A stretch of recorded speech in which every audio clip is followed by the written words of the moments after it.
Hi, I'm Keegan, and this is A Bunch of Gamers. This is our .5 episode. It has been several days since the moot, in which Roy Mindscape performed a little prank on the Sept of the Five Mirrors and the Sept of the Sacred Stone. The other pack members have gone to the Sacred Stone, while Cora and Dimitri have returned to the Five Mirrors as they prepare several of the kinfolk for their long journeys to various cairns and septs. They will be riding with several as they return to the Sept of the Sacred Stone via road trip, with Cora and Dimitri watching over them, conversing, and getting acquainted with their new relatives. Dimitri, Cora, the cars are getting ready to go as Dimitri, you see Brian and his wife Mallory trying to close their last suitcase as they're chatting. As they are chatting with several of the other kin. I'll offer to help get that suitcase closed if it looks like they're having trouble. All right. Yeah, thanks. Not as old or not as strong as we used to, as they're fairly old. Dimitri, you recognize them for their granddaughter Kelly, who used to play with you back at the Sept when you were still a pup. Aw, how sweet. Oh, Brian, Mallory, it's good to see you again. Yeah, it's good to see you too. We'll be heading off to the Hidden Glade, though, I think. Where's that? It's in Boston. It's a Fianna Cairn. I will miss both of you. If I am ever over there, I will be sure to visit.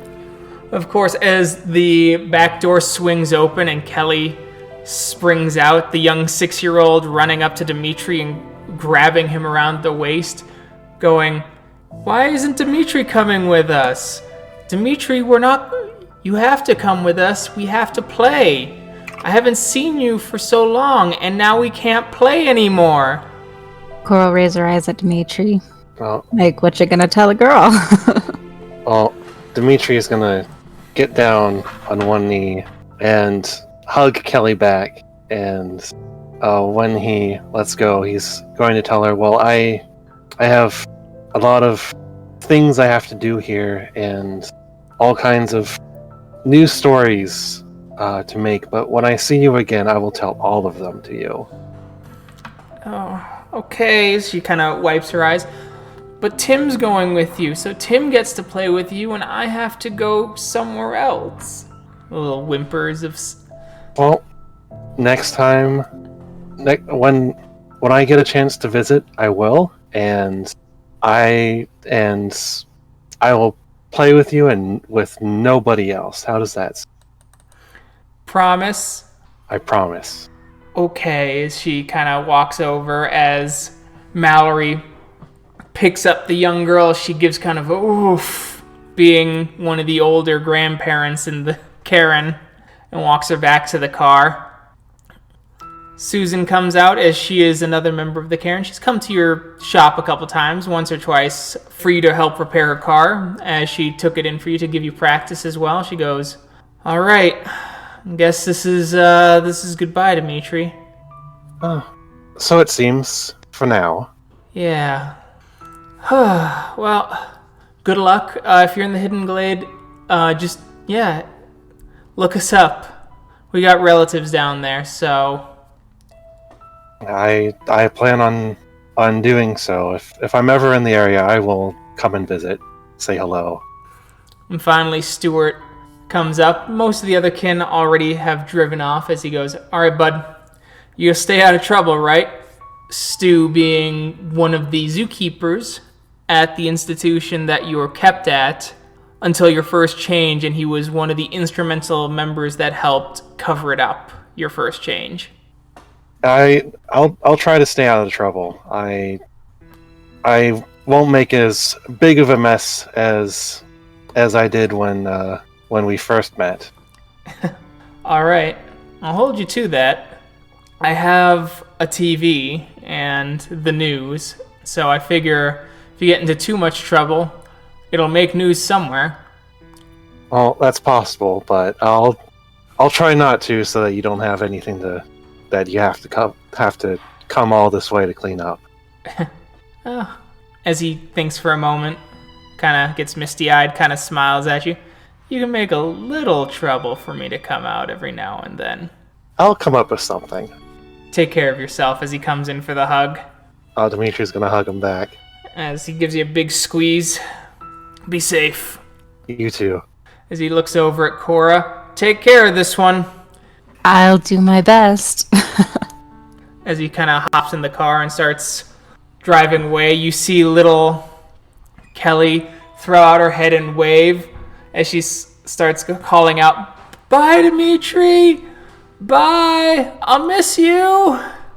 Dimitri's gonna wave goodbye and yell out, "I'll miss you too!" As Eleanor kind of steps up.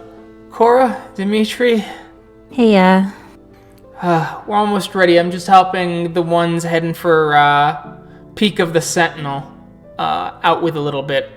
yeah, do they need any more help? They're just getting a couple things set up, making a few calls. I know that Sentinel Mountain Range can be a rough one for kin, but it is a get, Karen, and so they felt that they'd be more at home there than at the Sacred Stone. Understandable. Well, if they need any help, let me know. Willing to offer anything I can do. Yeah. Just gonna say some parting words to Barry and Lorraine. They lost their son in the raid on the Sept. He had just changed and didn't even finish his rite of passage before he was taken from them. That's hard. Yeah. And then, Dimitri, you'll probably want to say bye to Natalie. I know how you two liked your hunting trips. Oh, yes. Anyway, you coming, Cora? Yeah. I'll follow. And I'll come along too. Alright, as you two follows, you see the last of the Get kin kind of setting up. Several kids waiting in the car. Other kin kind of looking over, nodding, looking hardened a bit. You see Barry and Lorraine kind of nodding, talking. Eleanor, take care of yourself. As they go in to hug her. Barry turns to Dimitri. Dimitri, didn't really know you that well, but I know you used to at least chat with Kristoff and would re-listen to some of the stories as he was getting taught, so in my book you're all right, as he extends his hand out for the shake. Yeah, I'm gonna return the shake and say I'll always remember your son. He had a wonderful future ahead of him as one of the Get. I know he hadn't chosen his tribe yet, but I could see that he was destined to be one of the Get of Fenrir. Barry gives kind of a sad smile and goes, "You damn right. Damn right." Oh, whew. Anyway, we're almost done here. Just taking some last looks around here at the 5 mirrors. It's a lovely cairn, and they've been quite nice to us. I've known several of them for years at moots and things like that. But oh shit, I'm rambling. Not a problem. Natalie kind of starts talking to Dimitri, going, "Hey, you take care of yourself, okay?" I'll try my best. You take care of yourself too. I'll try, but I hear Colorado's got some big woods, and you're not gonna have me to flush out any of the wildlife that you couldn't catch on your own because you were too lazy. Lazy, huh? Well, She says, looking at Dimitri. not lazy, just out of practice. Sounds like excuses. It's just a fancy way of saying unskilled. Well, if I'm ever at the Peak of the Sentinel, we'll have to go hunting again, and this time I'll be flushing out the prey for you.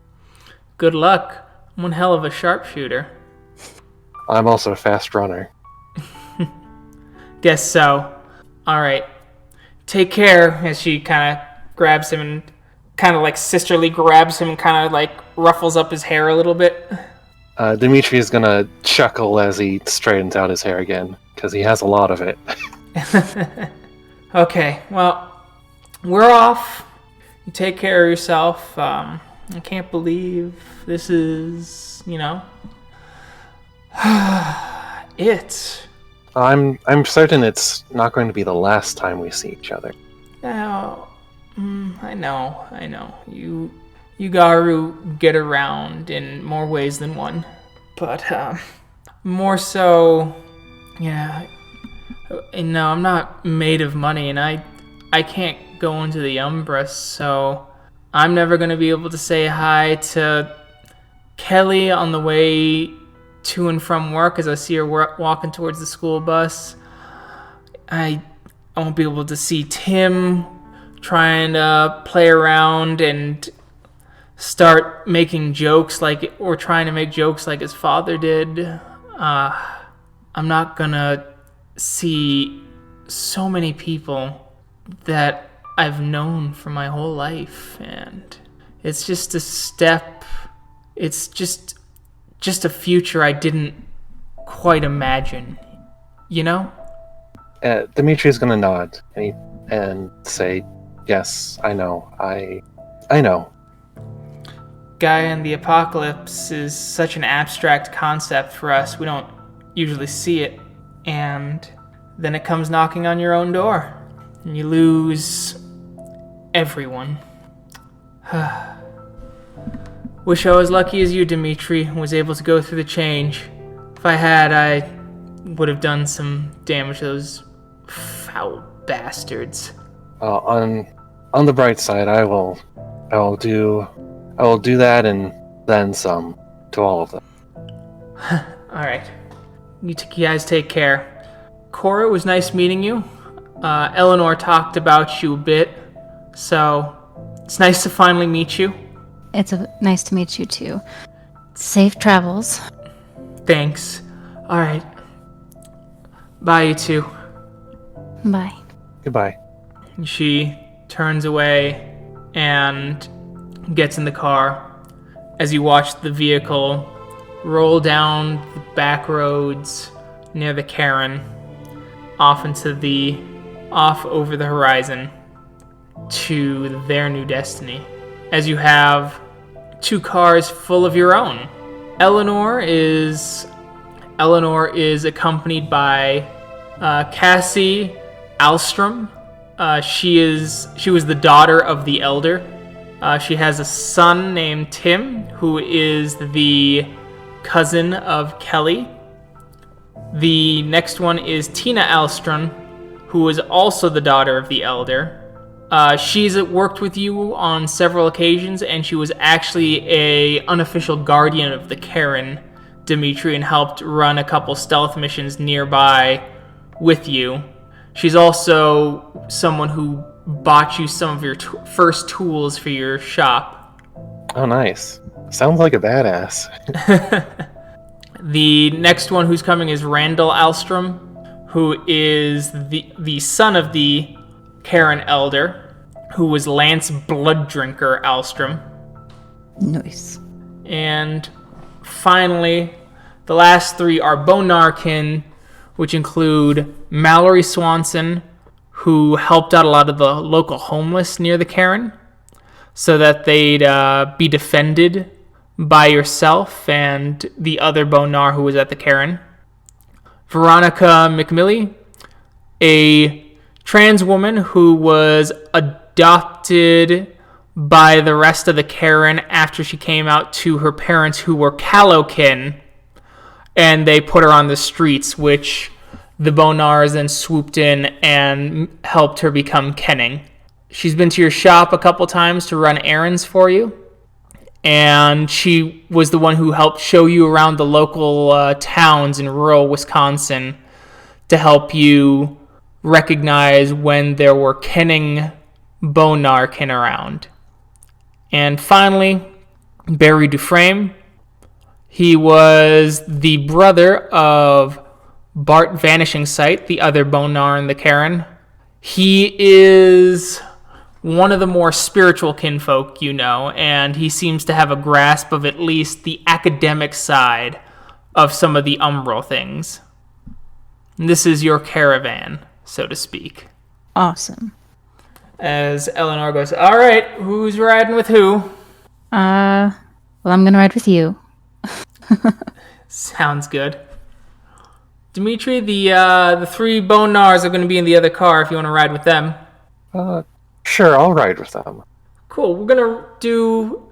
It's not too bad of a road trip. It'll only take about 2 days, but, you know, we'll make some stops, make some pit stops, grab some junk food along the way, as much as I know you two are probably not a fan of that, and, you know, crash at a hotel. Sounds like a plan. Sounds good to me.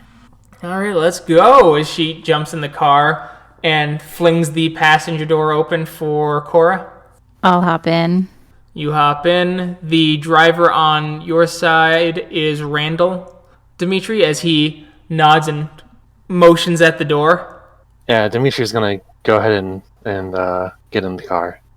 As they close the doors and start driving off, as Eleanor turns on the radio, as a couple, you know, basic rock station plays, as she goes, so, how long have you been, you know? How long has it been since my change? Yeah. Oh, gosh. Going on 3? A little bit after 3? Something around there. Oh, wow. Yeah. Impressive. I guessed it was around the time that you disappeared. Your folks were really torn up about it. Yes. They were, yeah. I poked my head in a couple times. Or once. And it wasn't pretty. I'm sure it wasn't. Have you ever thought about actually reaching out? I have thought about it, but then I remember my old packmate, her things kind of went downhill after she reached out to her father. No. And I don't want to put my family in that type of danger. Okay. Worm got him, huh? To get to her? Yeah. And they did. I get it. So. I get it. I can always check up on them for you. I'll be in the area. I've already made the pitch. I'm going to be working as a security contractor at some of the military places, given my past experience with the Marines. That would be fantastic if you could just, you know, look in from time to time and let me know how they're doing. I know that it'll be separately, of course, but yeah. I would appreciate it. Sure. Yeah. No problem. Do you ever... What else? Like, it's been a while. I don't know. You still doing that powerlifting thing? I guess you have an unfair advantage now, but... I have not competed since my change. Haven't danced either. Unless I got more drunk than I thought I did at the Bonar moot. It's a shame. You were really good at it. Like, I thought you could have gone to nationals in powerlifting. I mean, yeah, but again, it would be an extremely unfair advantage at this point. You know? I guess so. You want to make that a fair competition. You just stay in Hamid form. Okay, but these Cora like flex with her like 4 strength. It's like these though, like kind of unfair competition. Okay, killer. She goes, yeah, I don't know anything about guns, as she pulls down her sleeve and she flexes as her biceps as big as yours. Impressive. Yeah. So, you know, I'm just saying, next time you want to just have a fair competition, I'll let you go to Glabro and... Oh, fuck you too.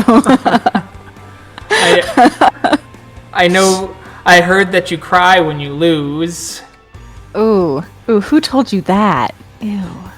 Oh, I can't remember. It was probably the crow boy. The crow boy. Yeah, the one who made everyone laugh because he got a bunch of crows or ravens. Yeah. Roy's a jackass. That's what Roy is. And As she's just to the beat of the song, like just going, I struck a nerve. You did. Oh. Big fights with that one, he and I. Huh. Well, you were always so passive when I knew you. Looks like you really settled into the whole get role. Still trying to settle in. I think too much. Still. Oh, okay. But I'm working on it. Gotcha. Meanwhile, Dimitri, you're in the car as the radio's kind of blasting, as Randall's kind of just picking up the speed, riding up close to Eleanor and doing kind of like the car wave back and forth thing as a joke to saying she's going too slow, as she flashes her lights towards him as he goes, "So what's this Sept like, Dimitri? You've been there at least a little bit, right?" Oh, Sept of the Sacred Stone? Yeah. Seems like from what I've seen, a group of very good people. I believe it's a child of Gaius Sept, but they're not that bad. Well, I heard that the hippies can get pretty rough when, war comes a-knockin'. I'll believe it when I see it. I've heard enough from my father and my cousins that they just drag their feet when things need getting done. I don't know. They didn't drag their feet at the moot. That's true. You got me there. Ready to move on? Dimitri is going to pause for a moment as he thinks on that question, and he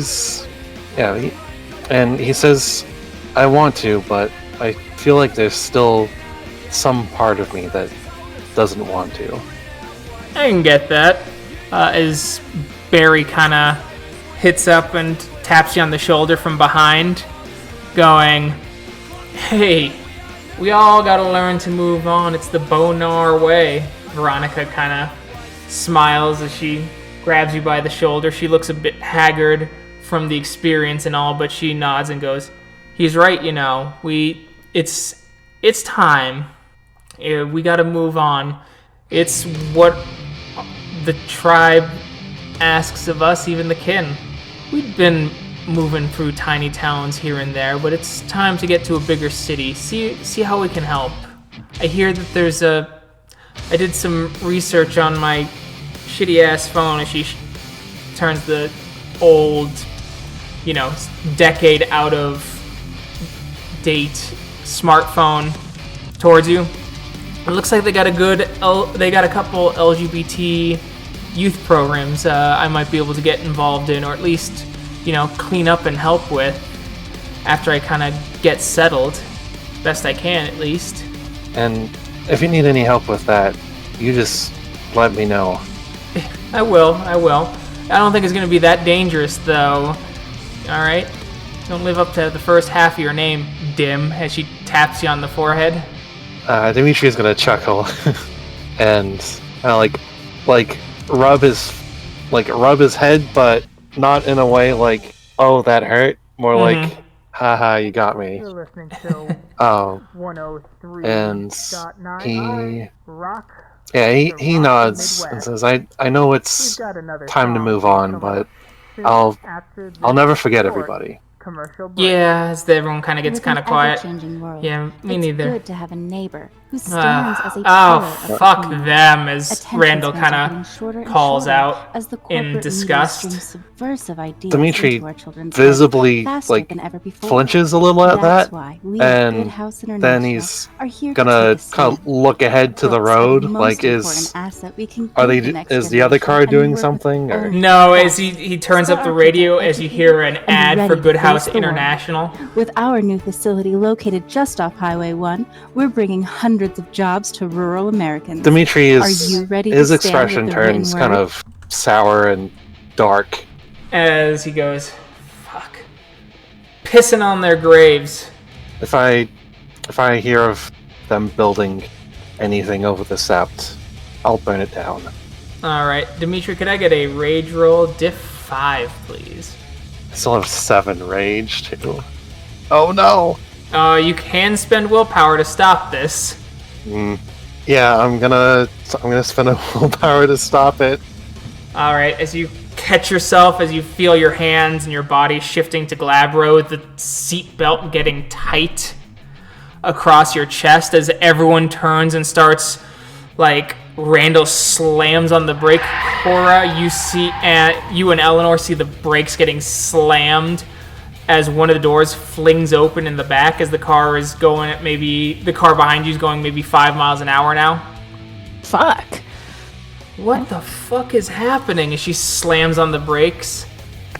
Cora, can you check it out? Yep, going. Alright. Do you want to... It's still slowing down, so the car, you would take some damage leaving. Do you want to shift to Glabro just so you can soak it? Yeah. Rage or stamina primal urge? First, is this like a busy street? No, it's still, like, you're just getting off to, like, one of those highways that in between towns. Okay, yeah, so there's not really anyone there. Yeah. Okay, yeah. So, primal urge or rage? Yeah, I'm gonna spend a point of rage to insta shift. Okay, you hit the pavement. Can I get a stamina roll, diff 6, please? So, you shift into Glabro. As you hit the pavement, your shirt kind of tears a little bit on your right shoulder as the pavement rips across your arm, and you instantaneously heal it in your soak. As you roll up, as you get up and the little last pieces of asphalt get pushed out of your skin as you start running towards the car. Randall is undoing his seatbelt before he catches himself and notices that you are not going into full Krynos, Dimitri. As he goes, are you okay? Cora, you whip around as you see the pale, ghostly complexion of Randall, Mallory, Veronica, and Barry just staring at Dimitri, who is sitting in his chair in Glabro form.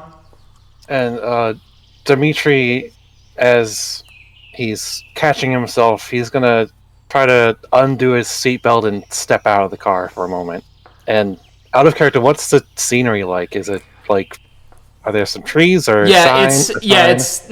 It's by some trees. You're close to the park. You're out of the park limits of where the Sept of the Five Mirrors is. Okay. And you are on Highway 2 going through another national park. There are trees all around you. The road, just a stretch of highway.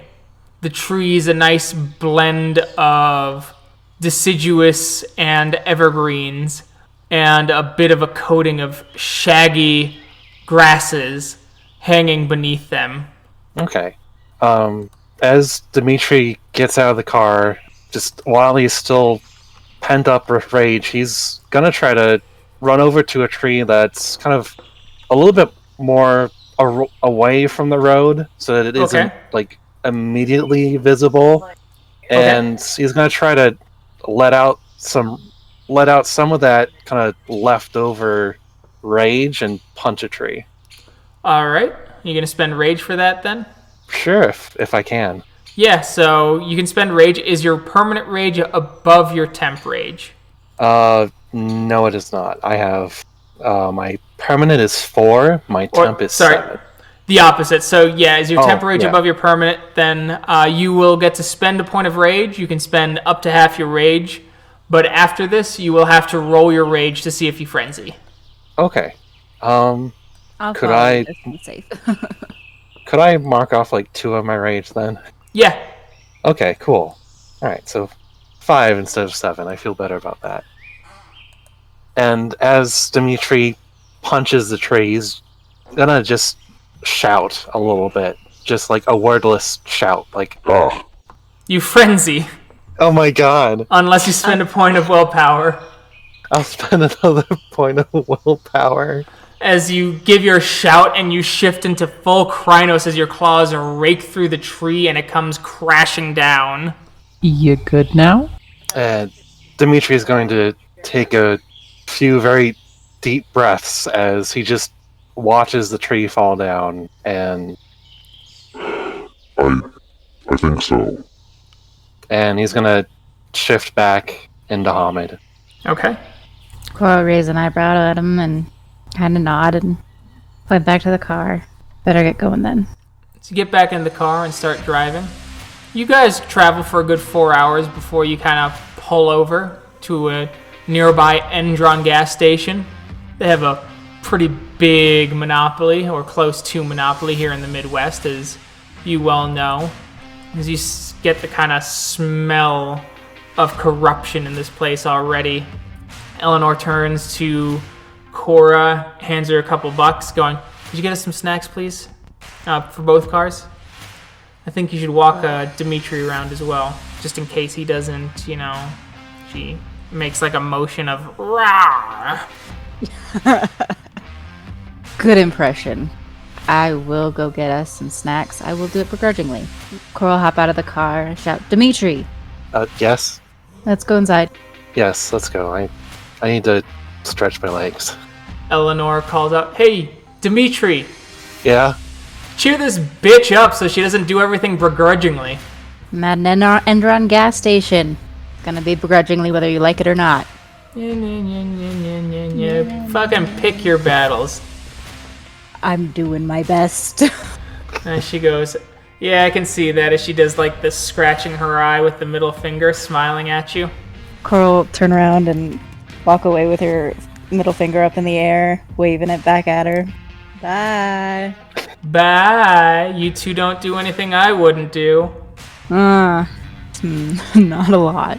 And Dimitri is gonna join up with Cora, and as they're walking to the gas station, he's gonna mention, you two seem to be getting along well. It sounded like you hadn't seen each other for a long time. Oh, yeah, it's been absolute ages. Before my change, even. Probably, was it 3 or 4 years before my change? It's been quite a while. I mean, it's a trek to get up there, and so we didn't get to see each other often, but it was a good time when we did. I'm glad you could see her again, even under the circumstances. I am too. I didn't know that she was kin, so it's really nice to, have blood relation. Isn't she part of your family? Wouldn't she be kin already? Oh yeah, my parents were callow. They didn't know anything about it. Oh, Yeah, so, I mean, I guess they still are callow. Haven't heard anything of them dying yet. do you plan on never telling them? That's the plan for now. I want to keep them as safe as I can. I understand. The two of you enter the immaculately clean, like almost disturbingly so, gas station. The rows of candy bars of various flavors, shapes, sizes. Your jumbo, your super jumbo, your triple jumbo. Of course, your healthy option, fat-free, Mega Buster Gut candy bar. As well as your sugar-free option, made with real coconut oil. Along with Billy Bob's chips, of course, with the grinning hillbilly on the front, missing teeth, laughing maniacally, with enough trans fats to clog the arteries of even the healthiest individual, with security cameras just hanging out of sight to where they seem unobtrusive, but they are always present, gleaming in every way, shape, and form upon you. The cashier is a young teenager who seems to wear a perpetual smile, with a slightly more grizzled, slightly less cheerful looking manager who seems to be watching their every move and motion as you walk in, and it gives that pleasant little ding electronically to try and simulate the old town feel. Gross. Let's get these snacks fast. The sooner we do, the happier I'll be. Bet you won't be as happy as him. Cora says, slightly inclining her head towards the cashier. He looks at you, his face still smiling, though it almost seems like he heard you. It's like a pair of fish hooks pulling his lips back into that kind of grin as he waves, and you hear the, "Is there anything I can do for you today?" Just getting some snacks. Oh, of course. If you need any recommendations, please don't hesitate to ask. We here at Endron want to make sure everyone gets the best experience on and off the road. Thanks, bud. And Dimitri's gonna kind of sarcastically answer, "Yeah, I'll remember that." Sure, no problem, as he kind of keeps smiling, though you notice that the light in his eyes deadens even more than they already were. Anyway, you guys kind of grab your snacks as the cashier starts scanning them out, going, "Did you find everything you need?" Every single thing. Awesome, super. Do you want a bag? That would be lovely. Awesome. Hey, here you go. You guys have a great day, right? Be safe on the road, okay? We always Actually, I do have a question for you. Yeah? Out of character, what does his name tag say? It says, Dave. And Dimitri's gonna put a hand on the counter, and he's going to say, "Dave, aren't you tired of being nice?" Tired of being nice? No, not at all, as he's looking up. You see, can I get a perception alertness real quick? Diff Sure. 7.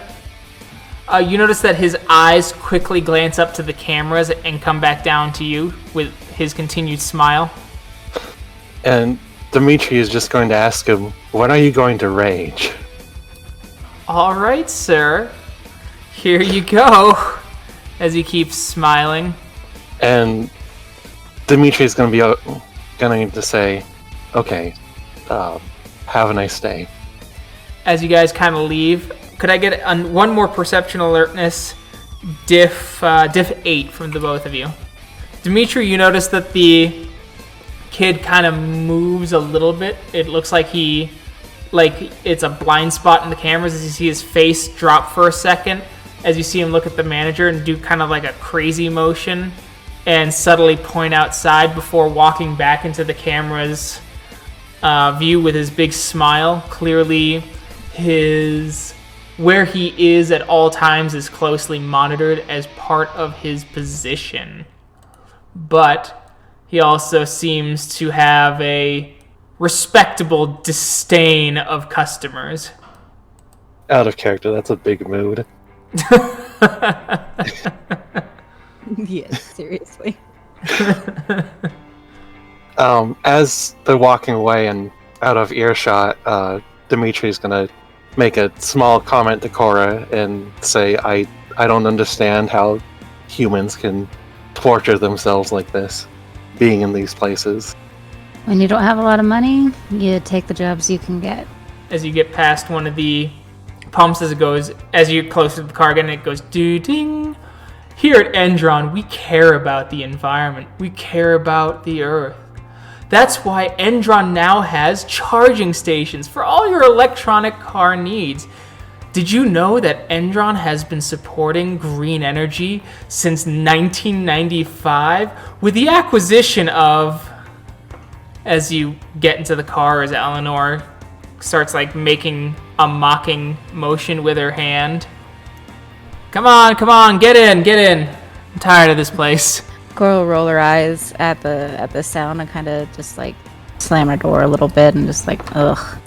Dimitri, you get in with your companions as they take the snacks. They seem happy, but they're still a little off-put given the earlier outburst. When finally Veronica speaks and goes, "Hey, Dim!" As she taps you on the chest. Yeah? So, do you know any Bonars over at the Sacred Stone then? Or are we starting from scratch? Actually, I know there's at least one. I I think you would like him. His name is Steven. Oh yeah? What's he like? He's a metis. He's an albino, white all over. Oh, okay. Cool. And he actually taught me a song at the moot. And Dimitri is gonna give a grin. And as the car reaches the road, he's gonna kind of start to sing what Steven's song. If I remember the name of it, it was like "My Tribe is Trash and That's the Way I Like It." Or Yeah. Okay. And he's gonna try to get everybody to sing along. As they try and sing along, you see Randall roll his eyes, but he seems to be having at least a little bit of fun with it. And Dimitri's gonna nudge Randall in the shoulder and say, "Come on, Randall, I can't hear you." He goes, "Well, that's because my tribe isn't trash, Dimitri. We are the proud," as you hear the other three, "get a Fenris." He's like, "You're fucking right, we are." Okay, then instead of then you can say our tribe is trash. Okay, all right. I think I can get behind that as he hits the accelerator a little bit, as you notice that he has inconspicuously left the radio off in your car for some time. I would say Dimitri has noticed and he appreciates it. Cora, while you're driving with Eleanor, you hear an ad coming on. America the Beautiful, bastion of freedom and liberty, filled with simple folk doing their part. That America is under attack, as streams of immigrants charge our borders to attack our way of life, and inner cities twist its denizens into wild animals, as all the while, the government refuses to stand with real American, and instead chooses to attack the liberties we all enjoy. That's why here at Herculean Firearms, we stand for the Second Amendment. Our weapons are government-feared and civilian-approved. Here to help the average American fight against threats at home and abroad. Come check out our new double-decker superstore, located just off of I-80 and 10th Street here in Lincoln, Nebraska. Come test out the firearms that were so as you good, pick up you find them in all a the world. various Only coded difference messages is, in it. You got them legally. Gross. Official supplier of weapons I and want ammo to to do police it across the ill. United States. Like No the people who are responsible supplying tax, these no guns to you. You're wanting me to make a rage roll, aren't you? It sounds like you need to make a rage roll. It's diff 5. It's still the Gibeus moon the next day. Come on, Sam, if Dimitri gets to make a rage roll, you should too. Oh, 6, D10, T8. T5. Oh, 5. Nice try. It's a Gibeus moon. The fuller the moon, the easier it is to frenzy. Yay. Hey! So, no frenzy. You're just normal annoyed. Normal annoyed. It's not the next day, it's still the Gibeus moon. At the same day as you guys pull in to a hotel, it's seedy as hell. As you hear some groans from a couple in the back as Eleanor goes, I know. You know what? When you're made of money, you get the fucking hotel. Alright. Bedding up early. Yeah. As you get in, you go to bed. Next morning, there's a quote-unquote continental breakfast, as it's mostly just burnt toast, slightly undercooked bacon, runny eggs, scrambled eggs, and the like. Though the people who run the motel seem nice enough, it's clear that they have a level of incompetence that would almost be endearing if it wasn't for the slop of breakfast that was laid before you. At least I'm used to raw meat. Cora's is taking a bite out of the bacon. Okay. I was gonna say, Dimitri's not gonna mind the undercooked bacon at all. Reminds me of home. As you guys kind of finish up, as everyone looks kind of Alright, let's get going. We're almost there.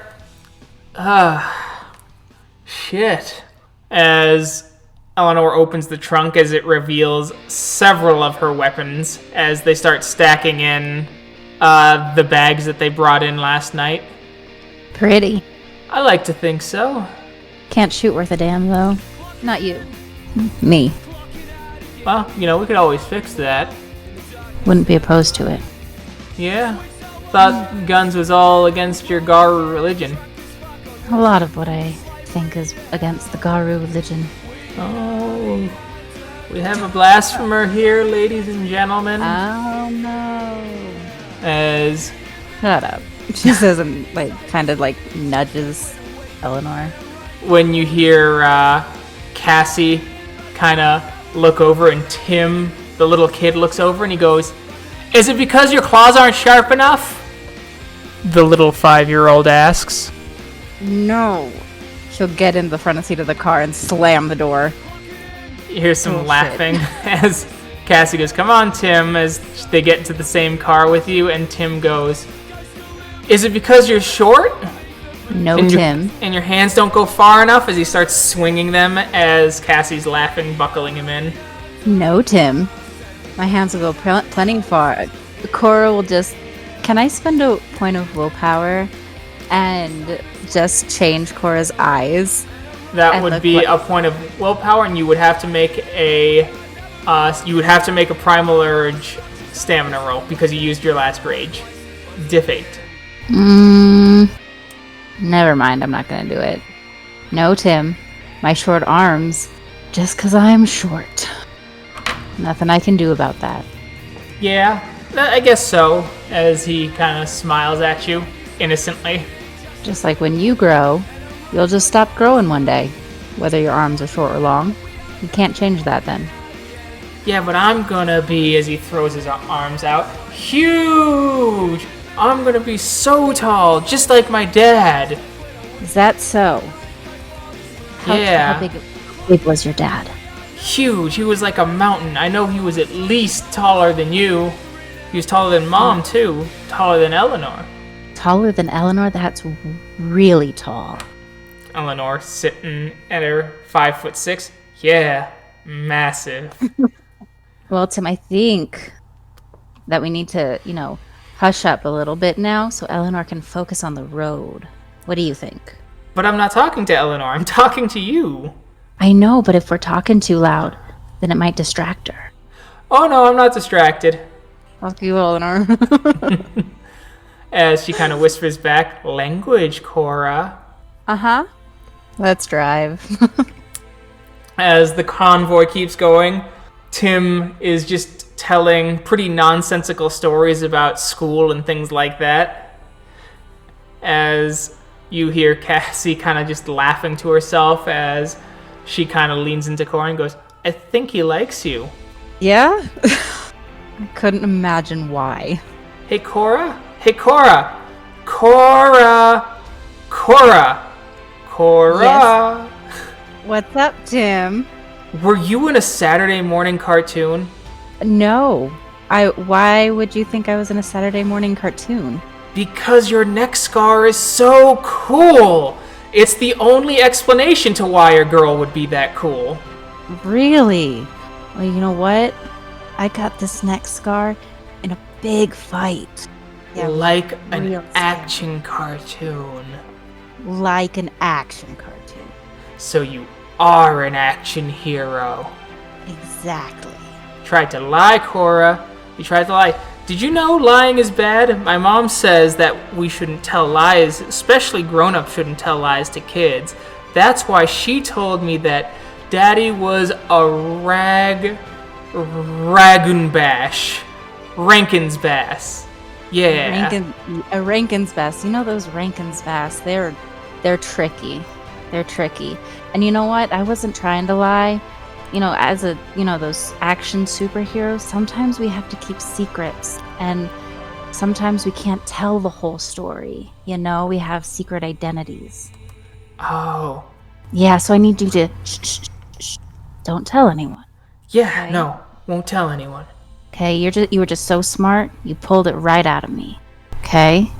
Yeah, as the car keeps going, hearing more various ads. Some companies you've heard of, some you have not.